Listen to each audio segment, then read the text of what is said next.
like the in-between, half short and half tall, I'm sorry. I'm Tiff, and this is 3. They say there are 3 loves in your life, that you love for different reasons, that turn the pages of your book and decide which chapters to lay themselves on. Number 1, you meet. It's sweet. You can't eat or sleep, and you're young, and maybe you're too young. And the sun revolves around your love, and it finally explodes, and then you implode, and then the sun goes away, and then your planet is just kind of hanging off its axis. That was my first. First loves are always in too deep, and I didn't even know what to do or how to act or how to be. 3 years of not quite understanding what relationships are, trying to pretend like you're grown, but girl, you are not. The truth is, I barely understood myself, let alone know how to understand anyone else, and when she decided that it was time to go, I did decide to go crazy. For a year, okay, 4 maybe. But it's okay, because she taught me how to forgive. We grew up together, and the heartbreak that we both felt, the broken chips that we created in each other, well, later those chips melted to fill in the spaces that filled these cracks. And in the end, these 2 young hearts became old friends. Number 2, your second love. Oh, girl, get ready, because this one gets messy. It starts off nice, and there's traditions and dates, and she moves not on the 3rd. No, not the 3rd year or the 3rd month or the 3rd week, the 3rd date, because we lesbians, we move quick.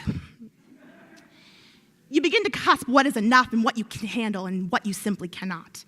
It's a hard love, one that you really fight for but really can't ever win. The kind of love that bruises you from the inside in, and you make a lot of excuses. Sorry, grandfather, she can't come to Christmas because she's got a headache. There's no headache. That girl hasn't made it clear that she finds your loud Italian family completely overwhelming.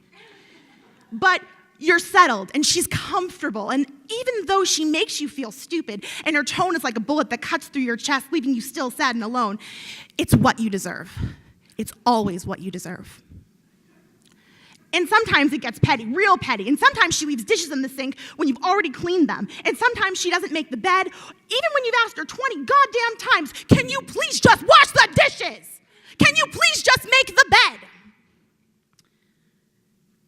And sometimes she forgets your birthday. And sometimes she disappears for days, and sometimes she comes back smelling like rum. And sometimes she doesn't come home.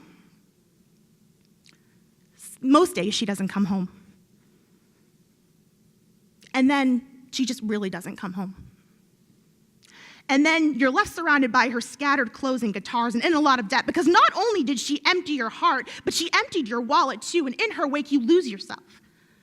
And you impulsively try to find who you are again, because at this point, everything is just so out of body. Date after date, girl after girl, drink after drink, and everyone leaves the party because they leave to get married and buy houses, and you just kind of die inside. I won't say her name. She no longer has a name, because it's not okay. And we are not friends till this day.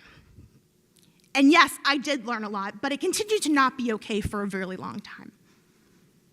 But slowly, it happens. Your spirit slowly comes back into your body and you move. Your best friend has a baby. This baby girl just changes your life. And your brother has kids. And they change your life too. One even looks just like you. And suddenly, you're an aunt. You're a friggin' TT. You can't stay in bed all day. Because you gotta play dinosaurs. And you gotta play monkeys on the bed. And you have family and friends and little girls who laugh and hug you and look at you like their entire world. And love makes you messy, but niece love makes you shine. And what could you possibly, oh, hello, where did you come from? Number 3 comes out of nowhere. Number 3 hits you hard. You didn't ask for it, you didn't really want it. Well, actually you really did, because you've wanted it since you were a little girl, and because you shipped Mulder and Scully for 9 years. But you did a really good job pretending you didn't. You almost convince yourself, you resist. When she asks you to go out, you can't quite accept it. She tells you, you tell her, your friends, you're not so sure you want to do this again, but it's worth the conversations, and she's funny, and she makes you laugh, and she's smart, and actually she kind of makes you feel like you're smart too. And you check your phone for her name constantly. And she's always traveling, so you'll never actually have time. But a chance meeting at a festival 120 miles away, when the town you both live in is like 4, she takes a sip of your beer. She took a sip of my beer. And weeks in, you are freaking out. I mean, number 3 gives you these long hugs that don't end. She smells like clean laundry and old wooden furniture and home. She remembers that you like Sour Punch straws and those hanging plants you saw on the way to the beach, and she reaches for you in her sleep, and she holds your hand in public. She holds your hand.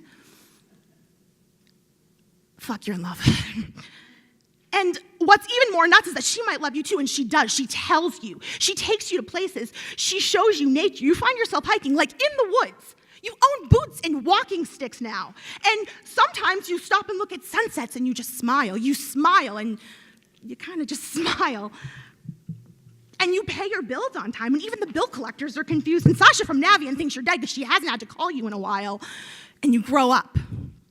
And you grow up. You grow. And you love her. You love her.